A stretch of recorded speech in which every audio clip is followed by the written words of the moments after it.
Hello and welcome to the Tottenham America channel. Today we will be rating every player's performance from Tottenham Hotspur's 0-0 draw against Frankfurt in the Champions League, as both teams were held to a 1 point apiece draw in the UEFA Champions League Group D match to signal the halfway stage of the group stage, with Tottenham on 4 points in second place and Frankfurt same amount of points, 2-goal differential behind in third place. Before we get started, make sure to subscribe to the channel so you don't miss out on any Tottenham Hotspur content from us. Be sure to like the video if you enjoy our content and comment down below who your player of the match for Tottenham Hotspur is.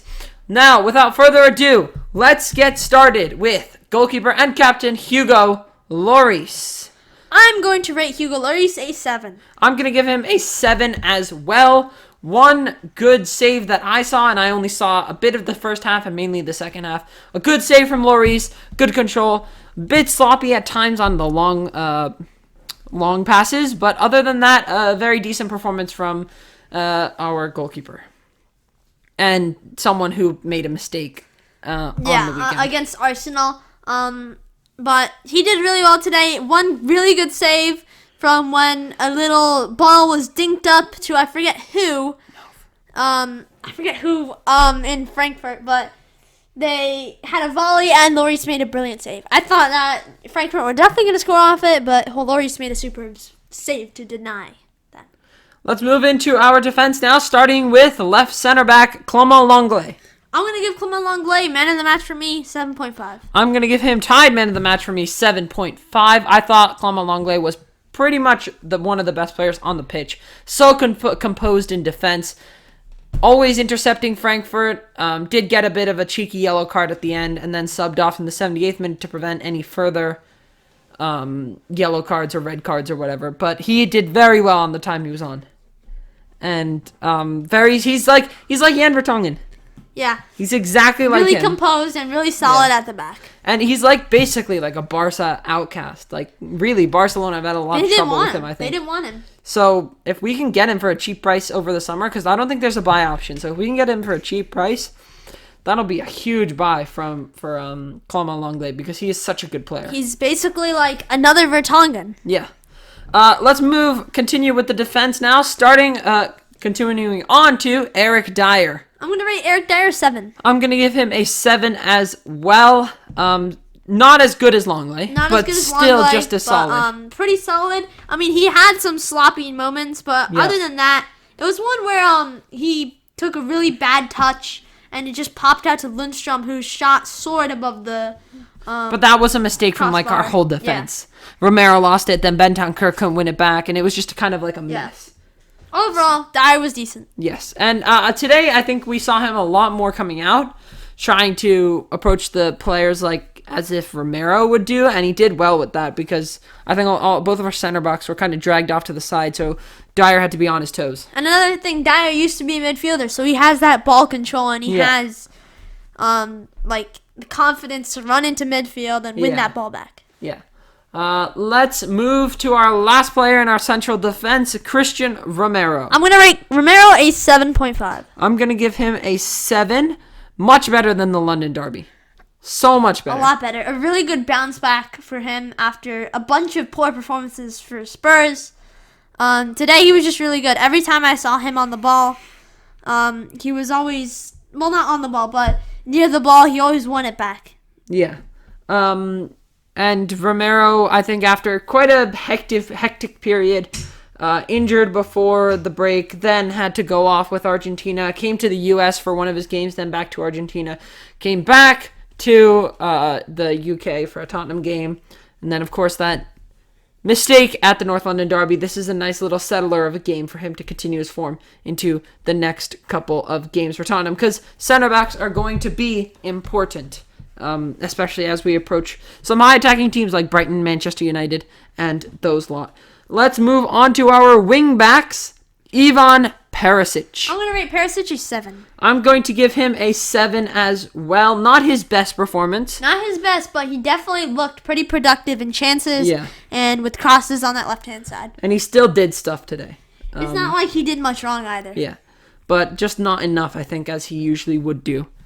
I think he was a little bit closed down and just seemed a little slow today, honestly. Seemed like he was just a little tired. I don't know. I mean, he did play 71 minutes on Saturday, and to play Saturday and Tuesday is not always an easy task, especially when you're going, traveling. So maybe that fatigue has had an impact on him, but regardless, not a terrible performance from Ivan Perisic.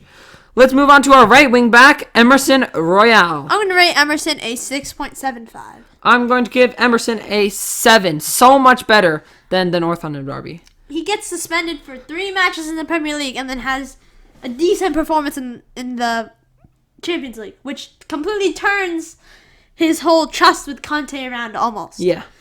He did have some shaky moments, but 10 times better than against Arsenal. Yeah, definitely. So much better. Yeah. And then, of course, Emerson, well, he's just a weird player because, how do you go from getting a red card and still having the manager's trust to, playing like that? That was a pretty good... I didn't think he was going to start today either. He's not world class, definitely, but that was a really good performance compared to how he was on Saturday. He's Brazilian, though. Yeah, so...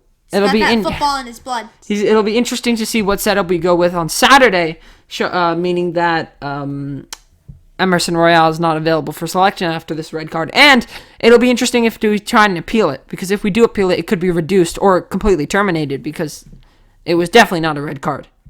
I don't know why the referee got a red card. At least the suspension will be gone. Yeah. Let's move into our midfield, starting with Rodrigo Bentancur. I'm going to give Rodrigo Bentancur a 7.25. I'm going to rate him a 7. I don't think he was as good as Hojbjerg today. Not as good as Hojbjerg. Had some shaky moments, but he was superb. Yeah. Most of the match. Yeah. Really solid, really good with quick passes, winning back the ball, dribbling into open space. He's so calm under pressure sometimes that he's the perfect player to have.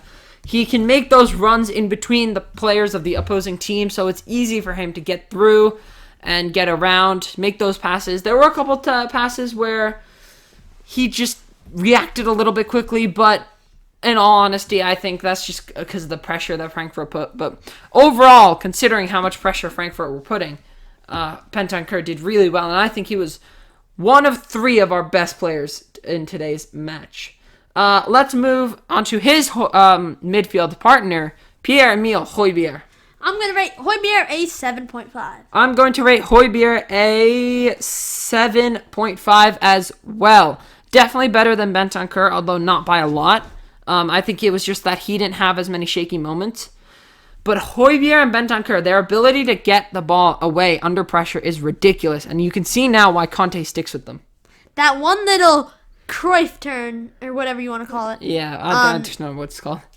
In the final moments of the game. To get it away from a Frankfurt attack. And to just burst into that open space was superb at the end of the match. Yeah, that was very important, and that's exactly what we need from a midfielder like Hojbjerg, and exactly what he needs to shut up some of his critics in the Spurs fan base. But I think he's already done that with his performances recently, because he has been excellent in the last couple of Tottenham games. Let's continue on to our front 3 now, starting with Richarlison.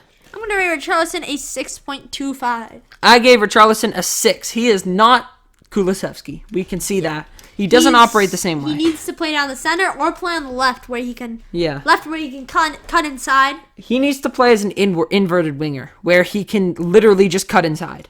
His only job is to cut inside and play as a striker.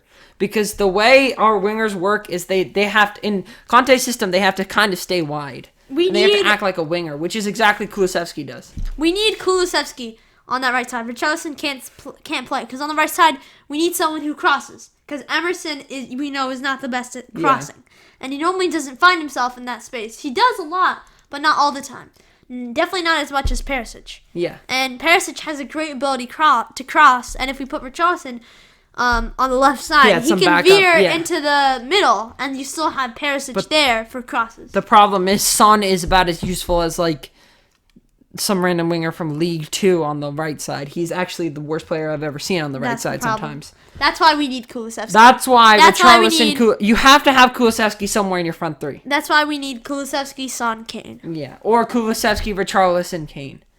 I think Kulusevski is going to become undroppable for us once we buy him and we finish that purchase. Wait, we already bought him. He is... I think the process has started. But I don't think the money has gone over and whatnot. So, because that's going to be a very important buy for us, considering how important he is. We have to buy him now because I'm pretty sure part of the deal was that if we got Champions League football this year, we have to buy him. Yeah, and if he plays in more than 45% of his available matches, or no, maybe not 45, maybe 80%. If he plays in a lot of his matches that he's available for, so not unavailable or injured, then we have to buy him. And I think Champions League makes us buy him automatically, which is a very good buy because we need him, and he is a huge addition to our squad.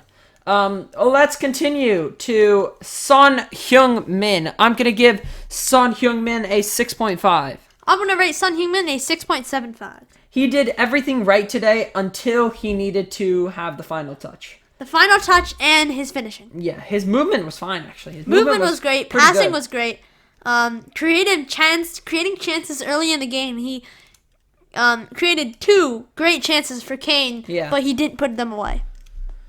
But, Son did not do anything much wrong today. Anything hugely wrong except for those final touches, which made him look like he was just he did not look like the winger he normally is, which was very odd because usually our front three is our most consistent part of the pitch. I think now it's definitely our midfield, no doubt. Now it's our midfield, and slowly it's going to become our defense, I think. But our midfield right now has been so consistent for a good amount of time now. They've had continuously good performances for quite a bit, which is very good on the part of Hojbjerg and Bentancur.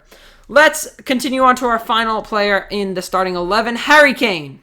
Harry Kane, I'm going to rate him a 6.5. I'm going to give him a 6.75. By far the most influential player in the front three. I'm just going to say Son was a little better because Kane should have put away at least one of those chances. He had so many chances. Son definitely created more chances than Kane. Kane was not too bad today. He tried to get stuff done, was closed down a lot. And also the ref did not make great calls. Yeah, the ref did not help. He got a yellow card because he kicked a player on the ground. Yeah. When it clearly should have been a foul to us because the other player was tackling him to the ground. Yeah. And that's what Kane got mad about. Yeah. We need someone who can pass like Kane into Kane. That's what we need because the passes he's receiving aren't good enough. Usually he gets those crosses from Kulusevski. We need a number 10.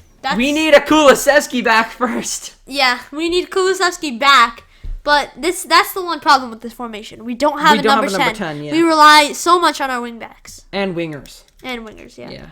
But that is it for our player ratings. If you enjoyed, make sure you smash the subscribe button. Hit the like button if you enjoy our channel. Comment down below who your player of the match is. And until next time. Come on, you Spurs!